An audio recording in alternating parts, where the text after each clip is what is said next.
called Many Aspire and Few Attain. It's one of those basic books about setting goals. How many of us, when we start out on something, we set these high goals for ourselves. But along the road of life, we run into various distractions, and all of a sudden those high goals become lower and lower and lower.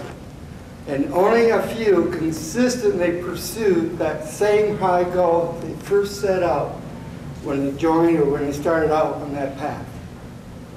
Fellow Toastmasters and friends and family of Grace, Grace Jennings is one of those few people.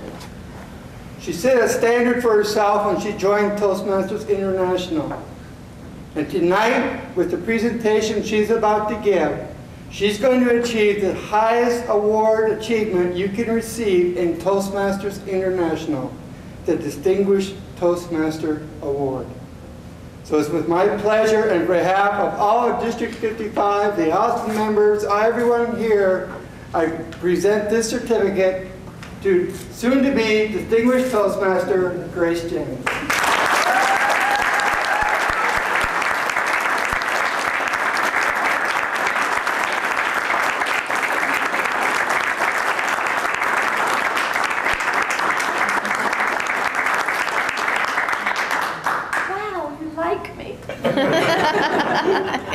I'm not going to pull a Sally Field, but we love you. Love me. Oh, that's even better. But I just want to start out by saying thank you to Toastmasters International, because I can't tell you, without this organization, I would not be up here accepting this award, and I would not be the person that you see before you today. And to explain that to you, I would like to take you on the DTM journey that I have been on. Before Austin Toastmasters, not many of you in this room know, but I was a widow and my husband had died. He'd been killed tragically, and I became very reclusive in my house.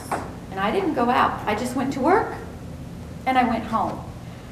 And my boss one day signed me up for a big time speaking commitment, which completely terrified me. And I said, I can't do that.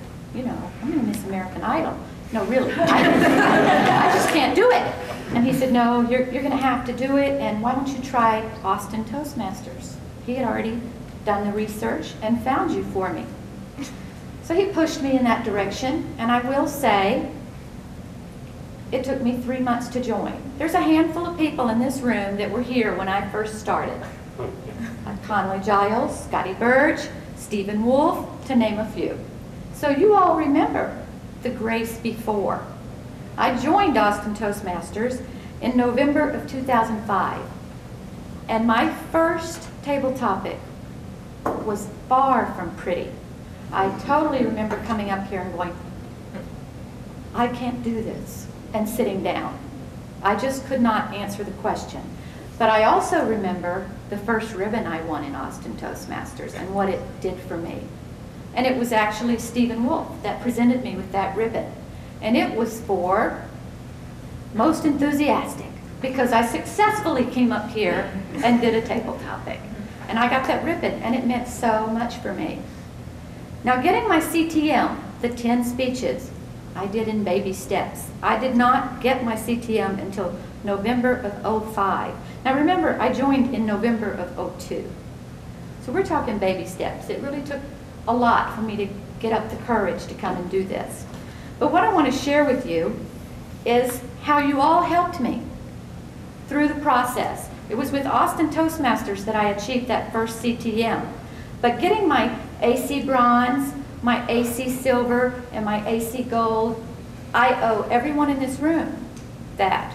I owe people from Austin Toastmasters, from Today Club, which totally helped me along the way, West Austin 2, and Laughing Matters. Without them, I wouldn't be standing here before you today, because it is really hard to get that many speaking slots in such a big club. I chose for my first advanced manuals, specialty speeches, and storytelling. Now, West Austin 2 will remember my off-the-cuff speech on my fear of bugs and birds. And the read out loud speech, which I did at Austin Toastmasters, which I'm sorry, Mary, I pulled out all of her writings, if you remember, from 2nd grade to 5th grade, and came up here and read some of Mary's little stories. And for my storytelling speech, I did another story on Mary, These Things We Do That Others May Live speech about her Black Hawk helicopter unit that she joined, and I did that at the Today Club. So they helped me with that, the AC Bronze. The AC Silver, the entertaining speaker was one of the manuals I chose, and then the interpretive reading. So for entertaining speech at Laughing Matters, I did my 8 is More Than Enough. And that's my speech about 8-minute dating and the horrors of that. Some of you will remember that speech.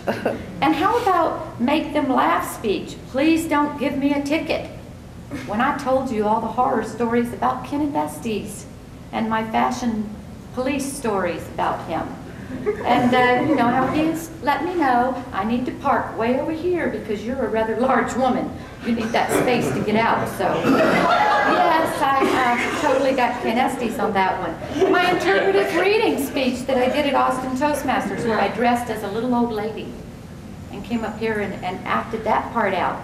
Now my AC Gold, I want to thank Austin Toastmasters because I did my I Cannot Tell a Lie speech, although my daughter Mary certainly can't she? Because I did tell you the stories on Mary. Of course, she was in 2nd grade, but that's okay. And communication skills about the foibles of emails and how you really need to be careful. My special occasion speeches, I have to say, Laughing Matters. I did the speaking in praise about my very best Toastmaster friend, Amy Salmon, where I certainly sang her praises and enjoyed doing it every minute. Or presenting an award where I presented your very own past president, Trey Grauman, with an award. Now, I was a little bit ambivalent about taking the leadership track, which you need to do in order to get that DTM. But it was Kenneth Estes who happened to see me with a huge margarita in front of me. I didn't even have my CTM at that time. He just approached me at the right time. I had a huge margarita, and I was getting pressure from Stephen Wolf, who was the contest chair at the time, to say, you need to compete, you need to compete. Kenneth Estes said the right thing. He said, if you'll be my area governor, you know, you won't be allowed to compete. I said, oh, stop.